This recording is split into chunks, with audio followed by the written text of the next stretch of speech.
With Reiki, it's not just about the time in front of the client or the time when you are engaging in self-practice. These are not just the most important times. Indeed, they are important, but I would suggest that there's something far, far more important than the time when we believe we see ourselves actually doing Reiki. Welcome back, everybody. In this week's video, we're going to dive into that very topic. This is a topic that has come up just recently when I was doing my Reiki Master Intensive training in the US that I've just come back from. This is the reason there's been a hiatus here on YouTube. I've been traveling and teaching throughout the United States. And now I'm back. And so this question that I wanted to look into, I think is going to help a lot of people with their practice. See, we look quite often at Reiki as a practice of finality, right? We look at it as a practice of a specific amount of time with a specific objective with the client or with the self, and then that's it. And let me give a perfect example of this. A lot of you probably learned the hand placements, I hope you did anyways, in your level 1 training or perhaps throughout your practice. And quite often those hand placements are talked about with a duration of placement, right? And so there's nothing wrong with that. It's not a problem, but quite often, like position number 1 over the eyes, we might hold that for a minute and a half, like 90 seconds or maybe 3 minutes. But this is missing the point, right? Because we're not engaging in the practice, we're engaging in the belief of the practice. We need to look at Reiki, I think, from a different perspective. It's not that we do the healing when we have a client, or we do the healing when we're doing our self-treatment, or when we are placing the hands over one of the hand placements. That's not just when we're doing the healing. Look at what the precepts talk about, indeed, in Usui Reiki RYŌHŌ, just for today, right? The whole day, the whole duration of the day, I will do my work honestly. I will be kind, I will be grateful, I will not anger, I will not worry. For the whole day, right? So this brought up a really interesting conversation in the Reiki Master training when we were looking at, like, well, what does that really mean then? If we look at Reiki from the perspective of, I'm going to heal this person while they're on the table, then what happens after that, right? Remember, Reiki is the energy of all things. It's the energy of the entire universe, and we are working to create a being, a body, an awareness of this body that is hopefully more fluid when it comes into terms of Daikomyo, or the energy of the universe, Reiki. What I mean by fluidity here is less resistance, right? And so resistance is framed in the mind. It's framed in the belief and the attachments of the body and so on. And so see, if we relegate our practice of Reiki to simply the time that somebody's on the table or when I'm doing my hand placements, then what does that insinuate about not only the practice, but about the rest of the day? It insinuates that we can only receive the benefits of Reiki when we're practicing Reiki. And then it further insinuates that for the rest of the day, we are somehow not practicing Reiki. But Reiki is the energy of everything, right? It's literally the energy of all things. So what does that mean about the day? What does that mean about our practice outside of what we would term the practice? What does that mean about our waking existence?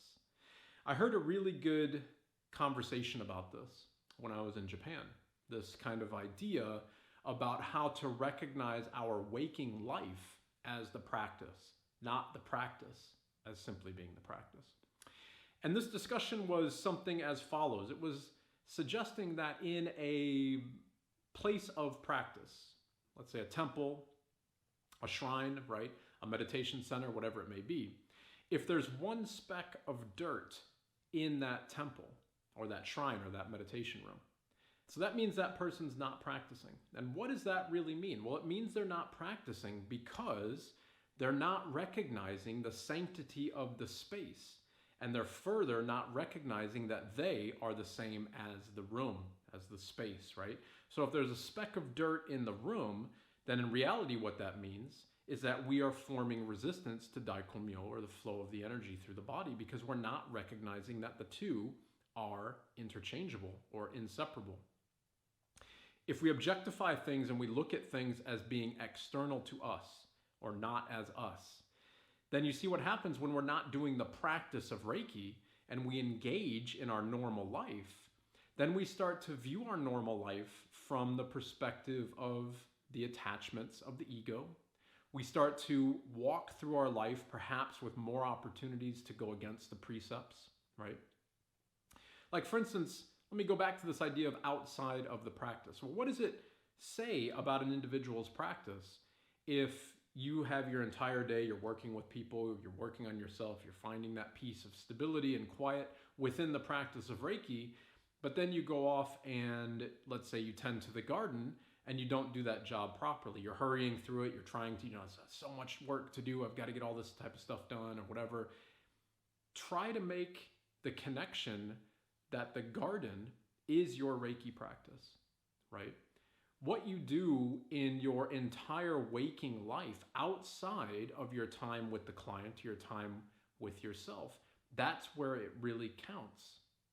Because that's the only place that we can recognize that everything is connected, right? When I'm sitting down with a client or when I'm working on myself, my mind and my body recognize that I'm practicing this thing that we call Reiki, right? This idea of surrendering the mind and the body, turning inward, and letting go of the self, right? Great, that's awesome. That's what we want to do. But what happens when we're not doing it? Then we come back to the self, we attach to the self, we go against the precepts, we form resistance, we get angry at other people, we get angry at the garden, we try to be lazy, we try to make all these shortcuts, we do all these types of things, and that doesn't speak well for our practice. Our practice is not when people are looking, it's when nobody's looking, right? And so what I mean by that is it's when we think we're not practicing, that's when we're doing our practice, right? So when you're tending to the garden, like let's say that you're cutting your grass, like you're mowing the yard, right? So there's two ways to do that, right? You can either just, go put the lawnmower on full speed and just burn through it all and get it done as quickly as possible. And that's fine. We all do that. Like, this is not a criticism. Everybody's human, right? So we all do that.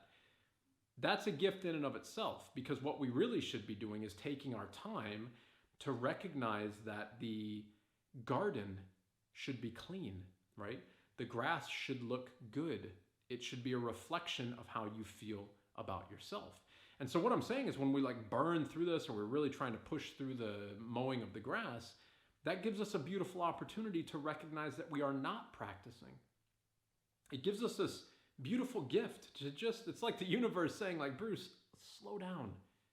You're just here to mow the grass right now, right? And if you can see that you are the grass, right? And you are going from a yard that is maybe a little bit disheveled, a little bit in need of maintenance and so on, and you're moving towards a yard that looks clean, that looks orderly, that looks tidy, that's a metaphor for yourself. That's you, right? You are the yard.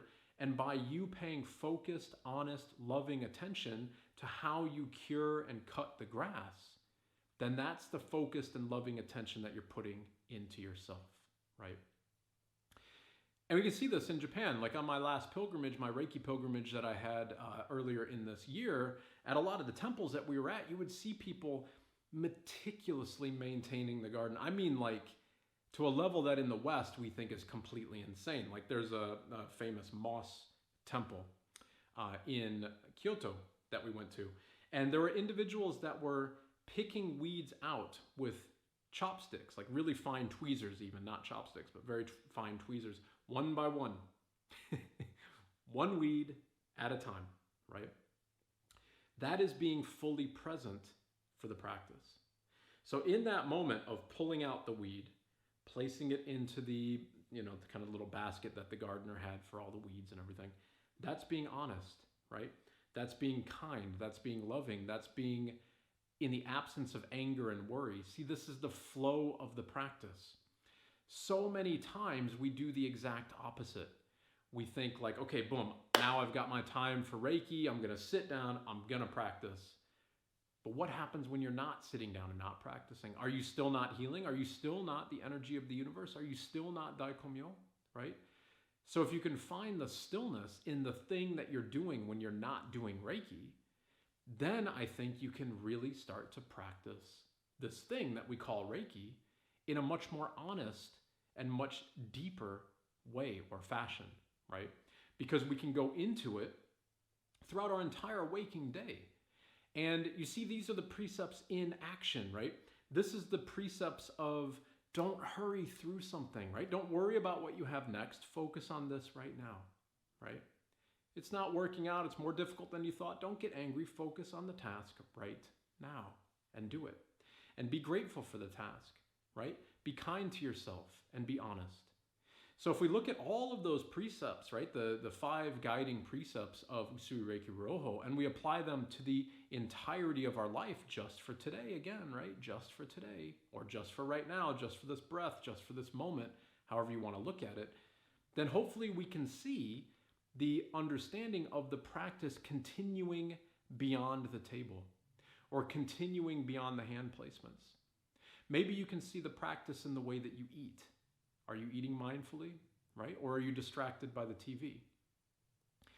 Now, again, we need to be kind with ourselves here, right? Everybody on the planet has some sort of a distraction in their waking life, right? Most people, myself included, watch TV or do something while we're eating, or we listen to music while we're preparing our food or whatever. It's not that there's anything wrong with that, but we can always go a step further. We can always take the practice one step further if we just go into the thing that we're doing right now. If we look at the thing that we're doing right now with the same honesty and compassion that we do when we're putting our hands on ourselves or when we're working with clients, then we can recognize that there's no separation, right? We can recognize this beautiful fluidity between the two. Like right now I'm filming this video for all of you, right? So I need to be fully present and fully aware of what I'm doing in this video.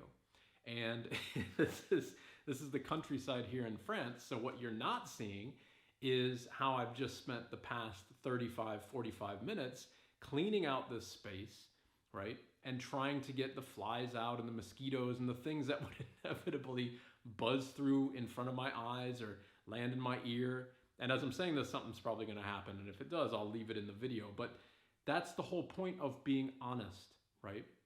And that was frustrating, to be completely honest. While I was setting all of that up, it's frustrating. That's a gift, right? That's an opportunity for me to just sit down, calm down, slow down, and be present with the idea or the understanding that I'm going to make this video for everybody who is going to watch it, right? And you see, if I'm turning up fully for this, which I hope I am, if I'm turning up fully to make this video for you, then in reality what that means is I'm turning up fully to make this video for me, right? Because you and I are not separated. You're Daikomyo, the energy of all things. I am Daikomyo, the energy of all things. So if I'm honest about making this video about a practice that I really love, then what's that really doing? It's taking my mind and my body further away from the entrapments of the self and closer back to Daikomyo, right? So we can flow with the pulsation of life. We can move with everything that this beautiful existence gives us, from step to step, from breath to breath, from occurrence to occurrence. We can simply move through those. The converse to that would be viewing the practice as a practice. So if I viewed this video as just something I have to do, then I'm going to rush through it. I'm not going to edit it. I'm just going to just throw it out there. Just put it out there. I don't really care. I'm so stressed. I've got too much stuff to do. So boom, just get it out there. Well, what does that say about me as a practitioner? What does that say about my Reiki practice? So if I came into it with that mentality, right, then the quality of the content that I hope I'm giving you would be reflecting negatively on me, because it's the same thing, right? My mindset is I just need to get this done. Oh my God, it's got to come up, or whatever. I need to get it online. That is the energy I'm putting forward. So that's the energy that I'm actually giving to myself, right? Recognize everything you do is the practice, not just Reiki. This happens far too often, right? And it happens with me. It happens with everybody. We have to be honest. We have to be kind about it. We can be hurt. We can be rushed. We can be stressed. We can be overwhelmed. We can be all those things. Don't forget what I was saying earlier. That's a gift. The differentiating characteristic here of a practitioner versus somebody who believes they're a practitioner, in my opinion, is somebody who recognizes the gift of the opportunity that they not witness, but they understand that they're breaking the precepts. And then that person takes a pause, settles down, and tries to come back into the precepts, right?